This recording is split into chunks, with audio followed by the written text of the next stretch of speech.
Hello all. Good evening to everyone present here. I'm Sandhya on behalf of MTT. I would like to start an intro session with a small quote. Sometimes challenges and struggles are exactly what we need in our life. May you welcome every effort, every struggle, and every challenges. I will also like to introduce mytrustedtutor.com. MTT is a marketplace for private tutors, school teachers, corporate trainers, academicians, educators, all kind of educational professionals. Our mission is to make quality education easily and affordably available to all. I take a great pleasure to welcome back our speaker of the day, Sneha Malik, on the topic Enquiry Driven Maths with Desmos. Our speaker, Sneha Malik, is a mathematics educator and trainer by profession. She is the founder of Learning Simplified, an academy that caters to personal mentoring of students. She also involves and associated with various educational academic tutoring too. Before going to the session, a kind reminder to all the participants that a link will be provided. It's mandatory to fill it for your attendance and certificate. Now I hand over this session to Sneha ma'am. Ma'am, Thank you, Sandhya. yes ma'am. Let me stop sharing my screen. Yeah. Hello, everyone. A very good evening from my side. I can see the names of the participants who've joined in today. Some of them are continuing from the yesterday's session, and some are new participants. So we'll just quickly start with the session because a little brief for the previous session would also be required. So hi, I'm Sneha, and I'll be taking the session on Desmos, which can be used for our mathematics classrooms for concept building. So let's begin with the session.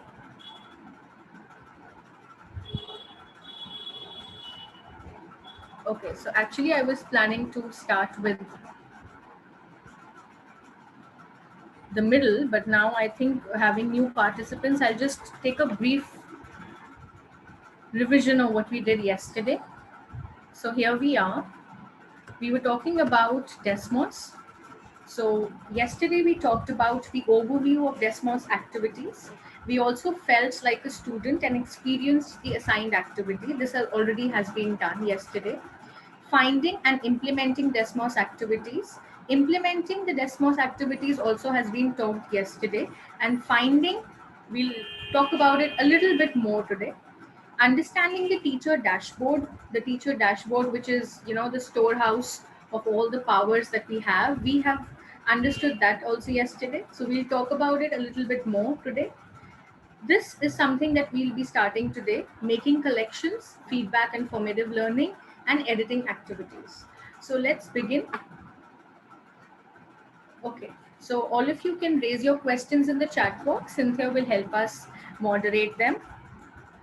Then we'll also be multitasking. Again, I repeat that we'll be going back and forth from our tabs and screens so that we are also having a hands-on experience. We are experiencing what the students experience, and we are also experiencing how a teacher dashboard looks like.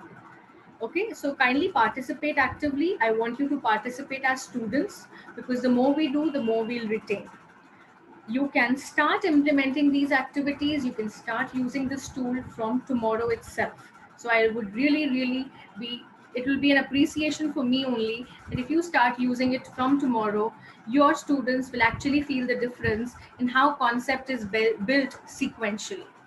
Suggestions are welcome because we are all here sharing with each other. Whatever knowledge I have, I'm working upon using it with you, and I'm really glad that we'll have a team who can also give me suggestions to make this look better, work better.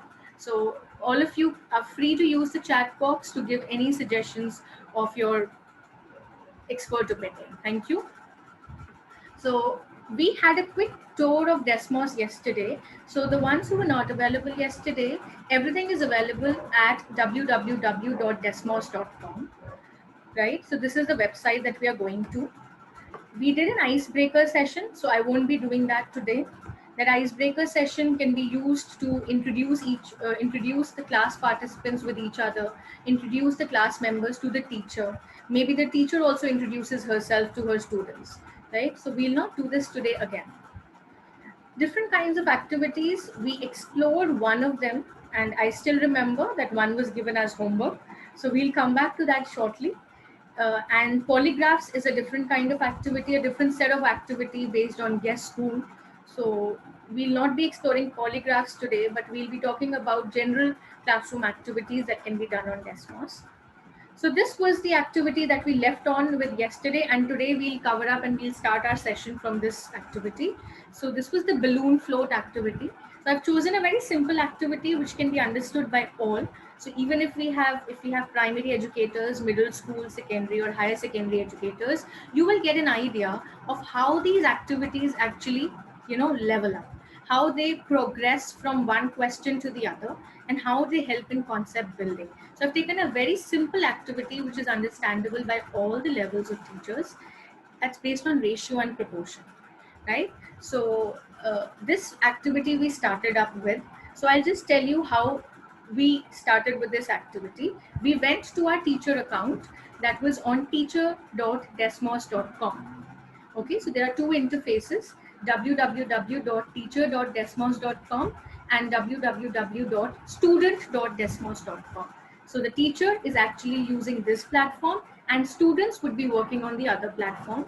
So I created my account. Okay, I signed in by Google. My account was created, which was absolutely free. And I have also, under my name tab, under Desmos Labs, I have actually turned on all the notifications. I've turned on written feedback feature also. That will help me to give feedback to my students when they are working on.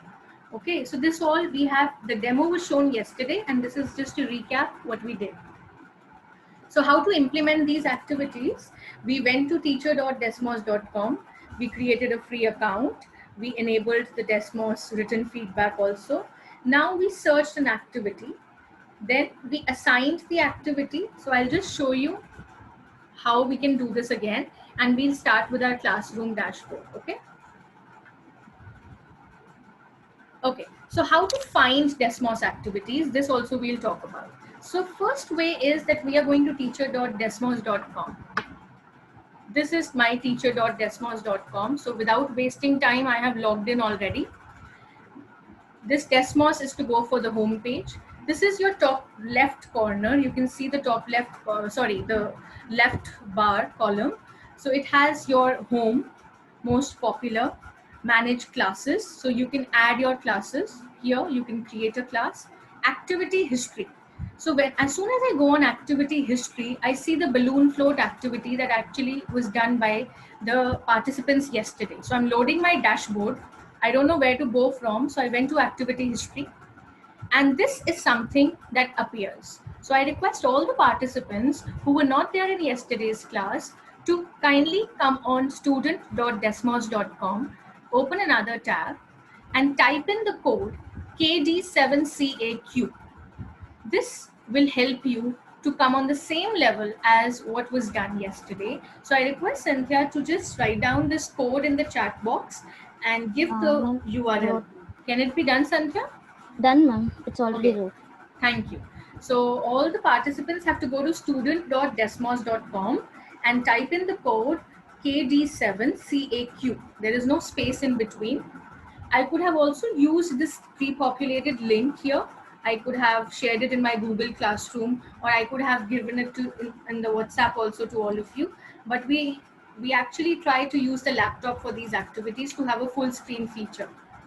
Okay, so I hope we have participants here. And now I'll just switch off the screen so that we move on to the dashboard. We'll not be wasting much time here because we've already done this. Okay, so here we are.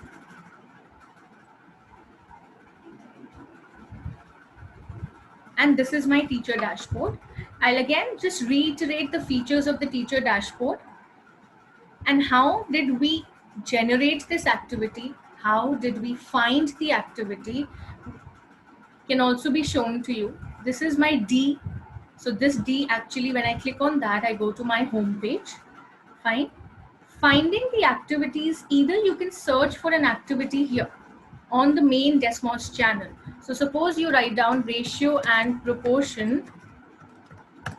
So I click on ratio and proportion.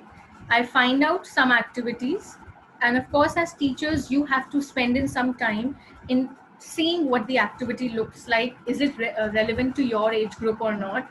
Will it be too much for your children? How much to cover up in a particular class? How much to be given as homework? So you have to do that little preparation and lesson planning for your activity.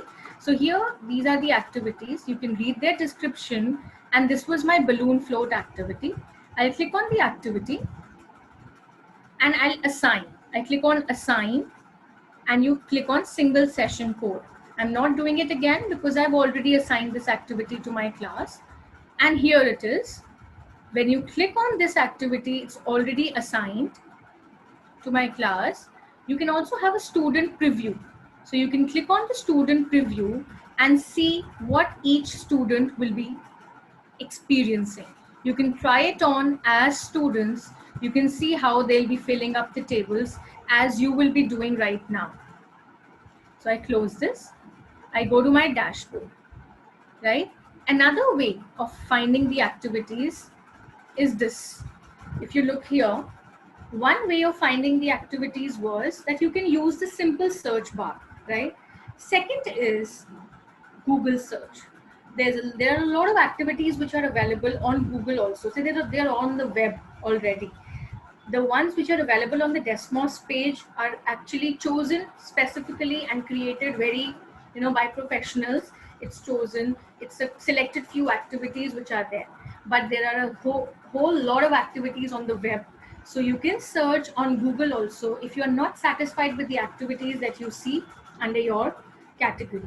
Or if you feel that suppose you're typing in maybe quadratic equations, though on quadratics there are a lot of, but if you maybe type in any topic that you are doing, maybe coordinate geometry, and you're not finding a particular activity on section formula, so you can search on Google search. You can go to Google and try Desmos activity plus the math concept. So suppose we go to our Google here and I write Desmos activity plus, and I just use, comparison of fractions. So I click that, right? So here you can see a lot of activities that are there on the net, which are based on comparison of fractions, right? So if I choose one of them here, so it's opening up, right? So it says comparing fractions by Don Dupriest.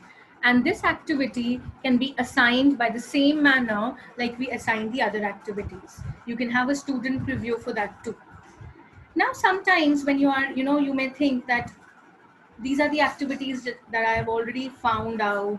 I have used my time in searching an ideal activity for the level of my class. I have previewed it also. I've tried it out also. So where do I save it? How will I remember where it was? So where do I save it? So there also comes the idea of collections. So you make your own collections to save your activities, and you don't have to go back again and again to search from the scratch, right? So how do you make your collections? So on the left hand side here,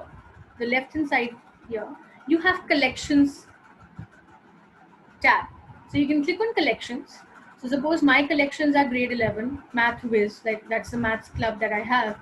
So you can create a new collection, right? You can title them maybe fractions, grade 7 maybe, right? And here you can create your new collection, right? So this is a collection. So these are folders that you've created for your own repertoire. So these folders can be accessed and you can pump in more activities as you search, fine?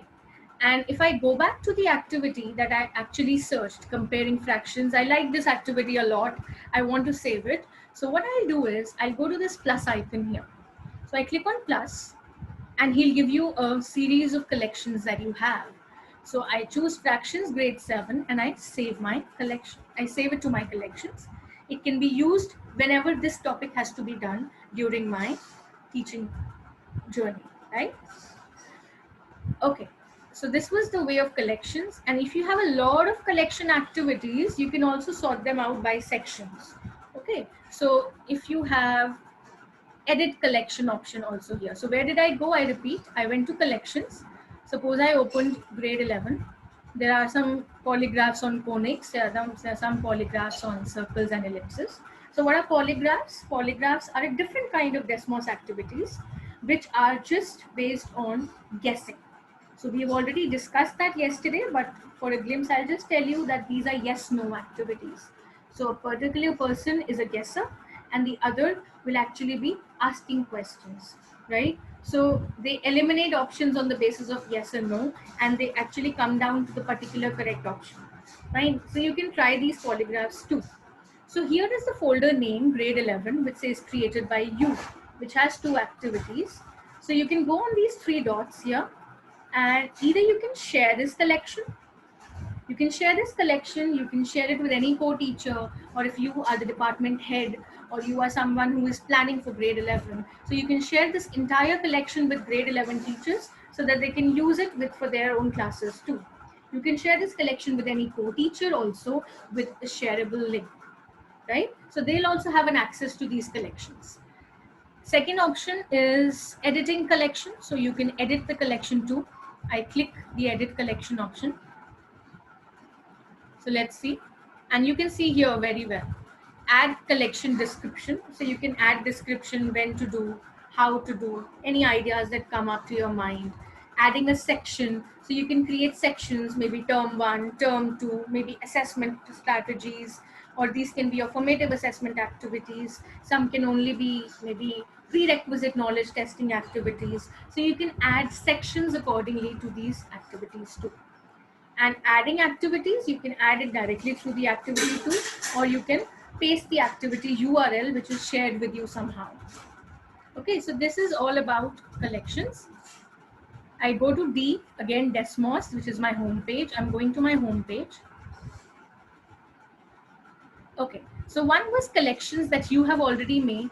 One was you can search for an activity in the search bar. One was you can search an activity directly through Google, which is available on the web, right?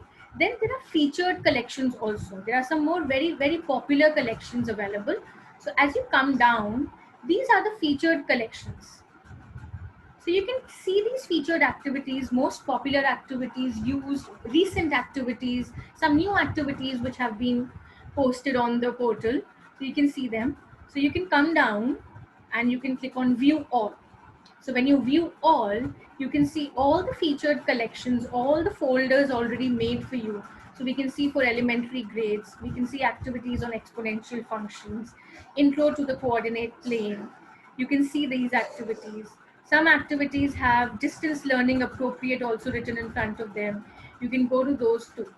But it won't be written here because it is a folder. It is not a particular activity. It has a series of activities inside.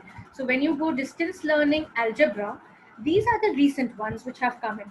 Distance learning algebra 1, algebra 2, calculus, grade 6, 7, 8. So you can click on them. They're ideal for distance learning. And on the plus sign over here, maybe if I try to guess my root, if I add it up, I add it to maybe my maths club. So I add it to this collection and I say save. So this directly goes to my collection. I'll review it when I have to do that activity, or I'll review first and then add it to my collection. So it all depends how you have to take it up. Okay, so we have learned how to find the Desmos activities. Then third point is that you can use the student preview button and try it out. Plus icon for adding collections. One very important disclaimer, kindly try the activity on your own because it will give you an idea as to how deep it is going, what level of inquiry will it raise in my students, and what level of questions should I expect my students to ask so that I am prepared for answering them. Okay. So this is how we have already talked about organizing and sharing activities in collections, right? And as already told, collections can be emailed to each other too. Let's go ahead. And we were talking about the teacher dashboard. I'll just give you an activity. We were here, balloon float activity, which we did yesterday. So where do I go? Here is my Desmos. This is my home. It's not my home actually. This is my home page, right? On the left corner here, in the left column, I have my activity history. So when I go to my activity history, I click on it. I see the activities here. Some are there in my archive sections, sessions too. So I go to the balloon float activity, which I did. So this was 2 students. It was done earlier. This is 14 students. So I click on this activity. And this is my teacher dashboard that comes in. This is the instruction that goes to the students, and you have already logged in. So I'll skip this point, and this is my teacher dashboard. Okay. I can see some teachers who have already done this activity. So I request the others also to do the activity side by side. And I'll just give you some, again, I'll just show you some tabs, which are important functions. And I'll quickly recapitulate my teacher dashboard because we've already talked about it yesterday. So first point, let's go tab wise, okay? First point, I can click on any screen. Okay, so I can see Miss Shirley. She's starting with the first screen. She's on the first screen. The others, I want everybody to be there on this activity now so that we can see a feeler of this activity. Okay, so important tabs. Point 1, anonymize button. Anonymize button, when you click it, all the names have been anonymized and they have been given the names of mathematicians so that my students are not conscious that their screen is being opened by ma'am. Okay, and I can also see the student associated with that mathematician. So I can see here by these 3 dots that this mathematician is actually associated with Miss Pooja Naidu, and I can also see the email ID that has been used to log in. Okay, and if I feel that this was some previous student who is not supposed to be a part of this, so I can hide the student too. So if I hide this student, that student actually goes at the bottom and it says student hidden. Okay, so as of now I'll not be that strict. I'll unhide the student. Okay, so we have all the students on board and I unanonymize them so that I have your actual names in front of me. Okay, and when I anonymize, your name is visible to you on the top left corner of your student screen. So I'm not showing the student screen over here right now because that's visible to you on your portal. Okay, so anonymize button is done. Pacing. Pacing, as the name suggests, it paces the lesson. So when I click on pacing, what will happen? So you can all see here. This orange tab actually gives you the limit, right? So pacing says restrict to screens 8 to 10. So I've selected this range and I say restrict to screens 8 to 10. So what happens at your end? Come on. Can anyone tell what has happened? What has happened to you? Where has your student screen gone? You all are paced to screen number 8, 9 and 10. Maybe if a teacher feels that 7 screens have been discussed or they were done yesterday and maybe 8, 9, 10 is an advanced level and I need to do it in the next class. So I can pace them, like today if I'm pacing you all from session number 8 or screen number 8.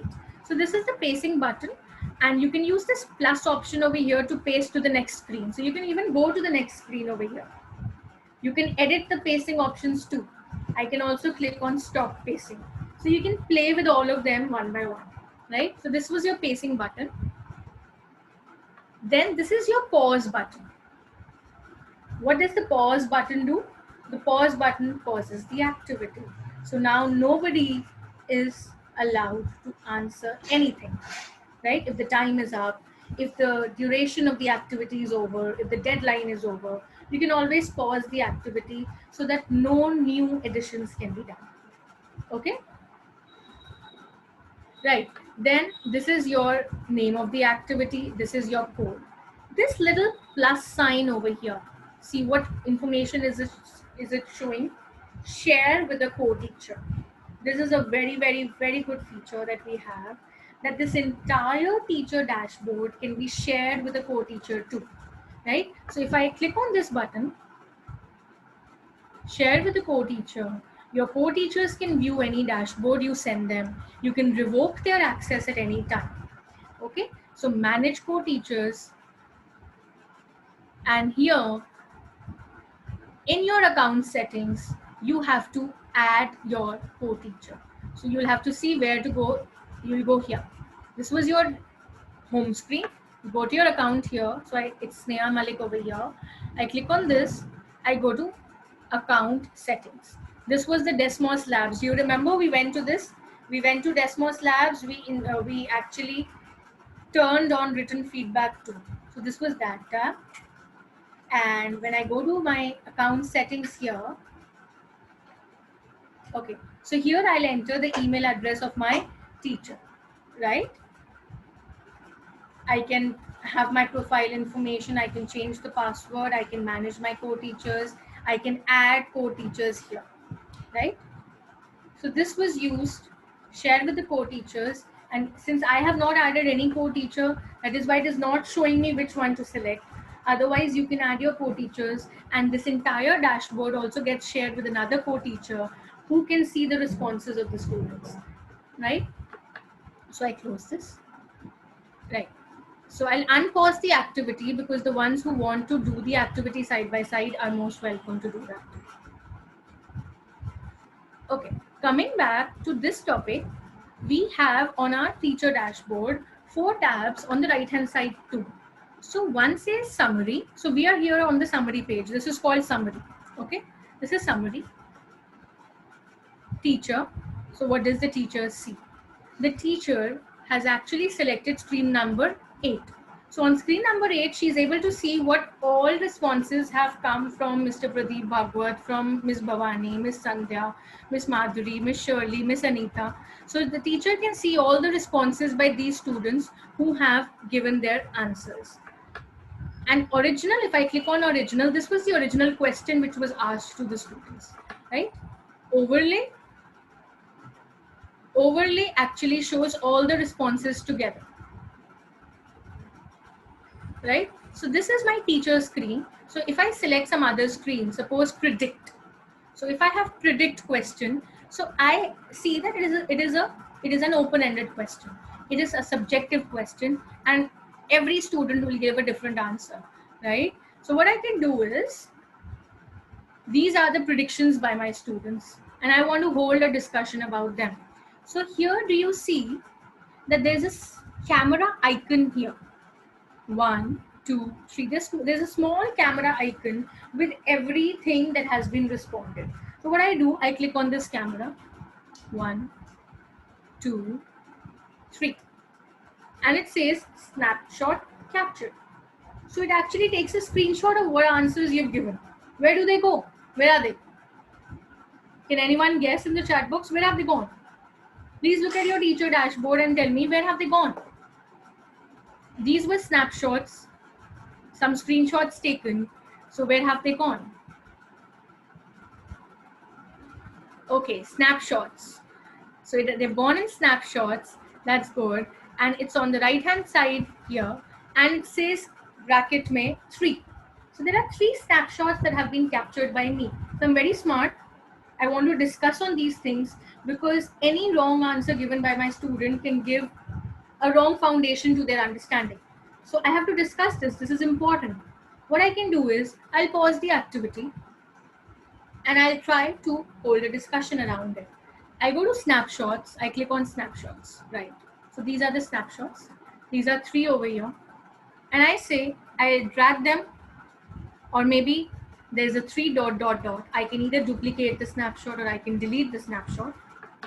So what I do, I don't want to do them. I don't want to do anything to them. So I'm dragging them and I'm putting it here. Okay, so here and maybe here. Okay, so and if I have to ask a question, maybe any question that you think, that compare the answers given, which is agreeable. Maybe this is the question, right? And then you click on present. Okay, so this comes as a presentation, a slide has been prepared and a discussion can be held around it as per various responses, and no student has been named over here. We are not pinpointing any student. We are simply taking different aspects, different responses, and we're just having a discussion about it. Okay, so we cross this. This is a great tool for classroom discussion. We can compare and contrast different snapshots too. So if I do it here, right, and I've taken it as a different snapshot. So I say here, compare, contrast. Okay, contrast with this answer. Okay, or how is the first one different from this? So you have different tools available with you, and it actually depends on you. How do you have to lead your classroom discussion? Okay, so this was the snapshot tool. This is my summary. I come back to my summary here. I am revoking my pause so that if anybody wants to go through the activity, if they want to navigate through it, they are free to do so. So snapshots done, summary done, teacher. So teacher can see everybody's answers here on clicking on the screen. She can see the summary of all the answers. She can see separate answers, right? And one more thing, where to give feedback. Does anyone remember how to give feedback to a particular response? How to not chat or how to give a remark to a particular response? Where do I go here? The teacher's screen is showing all the students here, all the responses here. But maybe for Miss Pooja, she has chosen 2G. And maybe I have to say that this 2G is incorrect. I have to give a thought-provoking question to her. So where can I do that? How can I do that? I think that this is something wrong. I don't want my child to understand something in a, something misappropriate. So can anyone tell me, can anyone guess from your own understanding of the dashboard, where do I go to a particular student's particular response? I cannot see any option here. Any chat box responses? Anyone?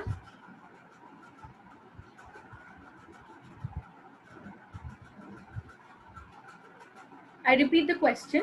My students have given me all the answers. So I'm on screen number 3. I see all the responses on screen number 3. I see what Mr. Bhagwat has written, what Miss Pooja has written, what Miss Bhavni has written.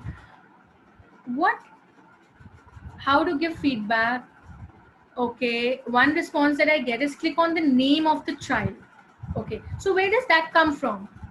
From here, I have to go to the name of the child. That's correct, Miss Gitika. I have to go to the name of the child. Okay, but where to go? Where to go about that? Where is the name of the child? How to go about that? Any idea? Anyone? Come on, we can discuss. We can see where to go. Look at your teacher dashboard.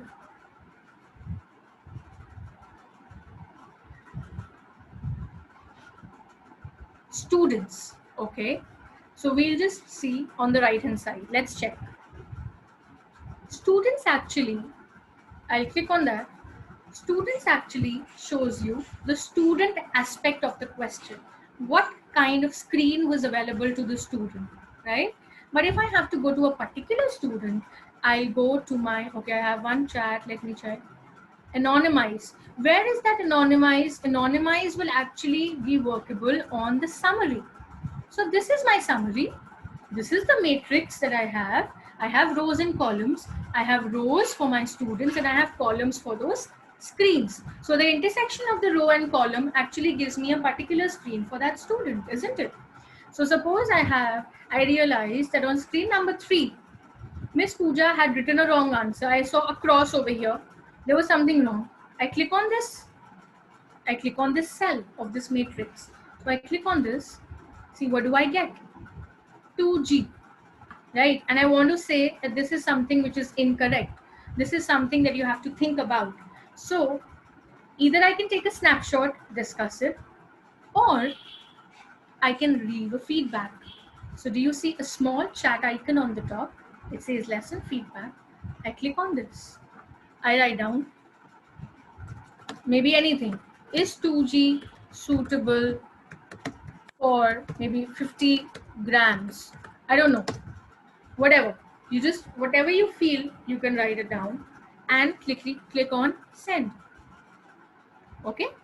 So then Miss Pooja, on her screen, on her dashboard, she'll be able to see a small notification that comes that a teacher has posted a comment.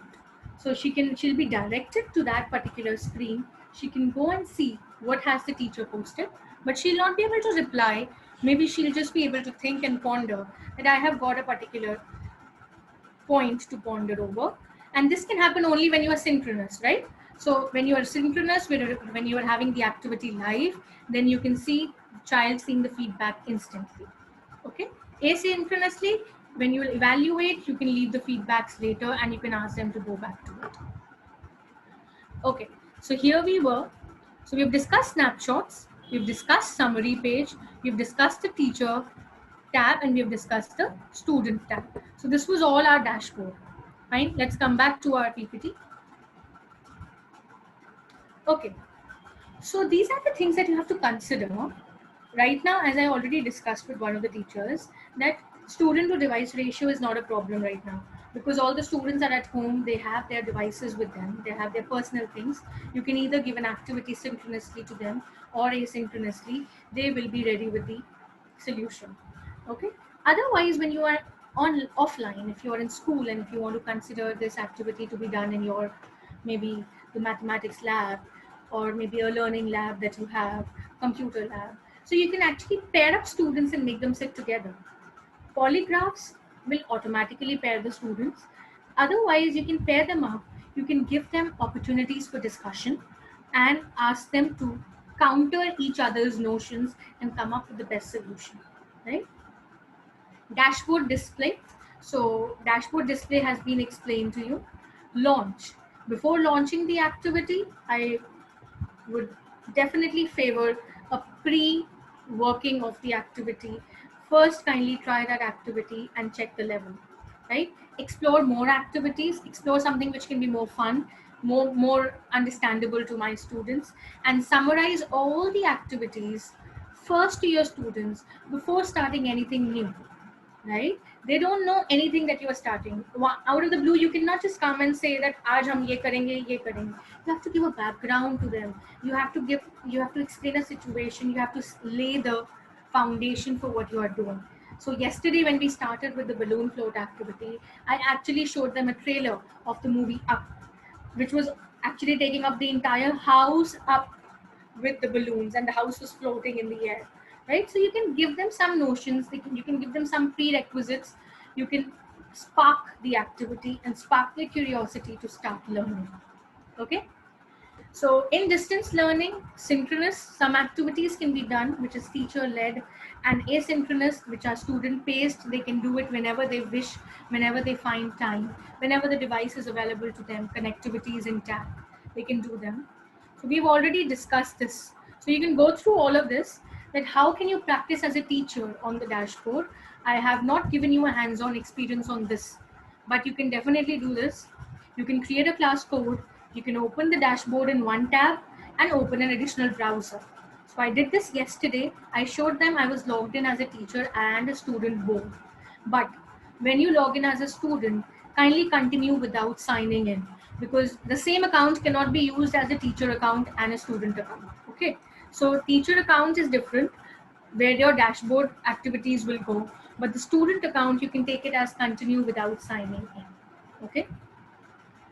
And act as a teacher and the student at the same time, and you are set to go. So you can see how your students will also feel. Otherwise, student preview is giving you an option of seeing the level of questions, and when you act as a student yourself, you can see when has ma'am paused the activity, if she has paced an activity to a particular screen, if she has left a feedback. So I also learned it through this way only. Whenever I did it, whenever I started doing these things, I have practiced these tools by first acting as a teacher and a student both simultaneously. So you can do that too. Okay, so we've already discussed the synchronous part. You can use the pause and pace to start, guide, and stop the activity. We've also talked about written feedback. We've talked about dashboard. You can do polygraphs. You can discuss about them. You can explore polygraphs also. You can read the teacher guide available with every activity. All activities do not have that, but most of them do. Okay. In asynchronous, like yesterday, I gave you a homework. So I give a goal day time to finish the activity. I can leave feedback, but then students need to log back again because their responses need to be saved. If you are logging without signing in, then once you do the activity, your record is not saved, right? Also, there's one more important or an interesting way. You can screencast a video of yourself talking through some of the interesting student work in the dashboard and share with the students in maybe some puzzle kind of a thing, right? So you can also you can record yourself, just maybe, a 5-minute activity, a 5-minute brief given to the students. You record yourself how you have to go through it, or this is what a student has done. You can give them an idea how to be comfortable with the platform. And do consider content choices carefully. This I have already spoken about. Okay, last part, editing an existing activity. Very important. So, what we'll do is we'll learn how to edit an activity. There are some activities which you feel, wow, this is very good, but I don't have to use maybe some slides, or some words have to be changed. Maybe some dollars have to be changed to rupees. I have to make them some Indian context base. So you can always edit an activity. So click on the activity to edit here. So here is the plus sign. We'll go to this and let's have a hands-on experience. And let's just read. Not all activities are editable. There are some complex activities that can't be edited, right? So we'll see this. How does this work? So I go to my home page. This is my teacher.desmos.com, and this is my home page. So I'm going back to this. Okay, and maybe any activity that I wish. Let me search. Suppose this one, any random activity. So it's on cylinders, it's on middle school geometry, and it says in this lesson, students explore and use a strategy to find the volume of a cylinder. They build a strategy based on the one they may have seen in earlier grades, that they multiply the area of the base shaped by the height of the prism, right? So I think, ma'am, I had a question on Math Lab activity. So if this activity can help you in maybe the volume of the cylinder, and maybe volume of the cone is 1/3 the volume of cylinder. So anything that you think here, if this activity can just give a base of how my activity has to begin, then your Math Lab activity can be demonstrated by a video. You can demonstrate. If something like this as a warm-up has to be done, you can use this as a prerequisite for your activity. Okay, so here I have to edit this. So I feel that maybe it compares two cylinders, and I think I don't want to compare them right now. I'm just on a very basic level. So maybe 12, 13, I don't have to do. 11, I don't have to do. So how do I do that? So here is the plus sign. This plus sign actually takes you to the collections, if you remember. And these 3 dots over here says share activity. You can use the link, or you can copy and edit. Okay, so here you see that this activity is being made by Desmos, right? So if this activity is by Desmos, you will first create a copy of it and then edit it. So nothing happens to this original activity. It is not touched upon at all. So I click on copy and edit. So let's see what happens. Okay, so this we go to an activity builder. This activity builder is actually working behind the scenes, right? So Desmos is actually not a testing tool. It's not a quiz tool. It is not just for grades. It's not always assessment. So it's actually a conceptual building tool. So there are a lot of activities that are built using the activity builder. So this is the backstage for the activity builder. And here you can see maybe here second screen, third screen, fourth, fifth. So I can maybe how this describe, and maybe here then I have to write something, maybe what do you feel if the radius is doubled, whatever. You can add it here. What happens if the height is halved? If you have to give some inquiry based questions to them, you can edit it here. You can go to the screen, you can read it, and you think, that, okay, I want this answer to be there. So you can edit these activities. And okay, suppose I think that, okay, that's too much for my child. So 13th slide I put a cross. I delete the screen. I don't want the 13th one. I don't want the 12th one. Okay, delete it. Anything. If you want to add something, you can add a new screen, you can add a title. So we'll not learn how to build an activity, but this is how you can, edit the activity. Then on the top left corner, you can edit the activity details. So it says copy of cylinders, right? So you can say like copy of cylinders, you can say let's get started with cylinders, or maybe write circular cylinders only, anything, and you save it, or you can share it with links. So you can read, activity description can be changed. If you want to give a scientific calculator with some of these slides, so you can enable the scientific calculator so that the students can actually just do the calculations on their screens. Had I enabled the calculator, so the ratio activity that you just did, the calculator would have been there. If it was not enabled, it won't be there. So you can use the calculator with your preview screen and it will be available to the students, right? Because our goal over here is not to test the calculations. Our goal over here is that we'll provide you the calculator, but I want to see the concept building happening, right? So I save it, I edit it, and then I can preview my activity and then I publish, right? So publishing is that you are actually saving your activity with the changes that you've done. So this is how you edit your activity, and it says, let's get started with cylinders by Michael Fenton, edited by you, right? So it is by Michael Fenton. Thank you, Mr. Michael. And your activity, the base has been used, but it has been edited by us for our context, right? And again, the same thing. You can preview it, you can assign the code. So there's a new code for this activity, which has been edited by you people, right? Okay, so this was all. We've talked about how to generate an activity, how to edit it, how to make collections. So we've all talked about this. Let's just go back to our goals once. Yeah. So these were the goals of our session. So we've seen the overview. We felt like a student yesterday experienced. We've learned how to make collections, feedback writing we have written. Formative learning, we have seen how it can be used in developing concepts, editing, understanding the dashboard, finding activities, implementing the Desmos activities. So I think we are all over for the session now. All the goals have been met. So over to. And ma'am, I hope each and every participants enjoyed and have gained knowledge how Desmos helps to make mathematics easy and more lovely than normal classes. I really Uh, hope so. yeah, thank you, Sneha ma'am, for your lecturing and explaining how about how Desmos is a worthy tool in maths learning. Last but not the least, I would also like to thank participants who have made the session lively.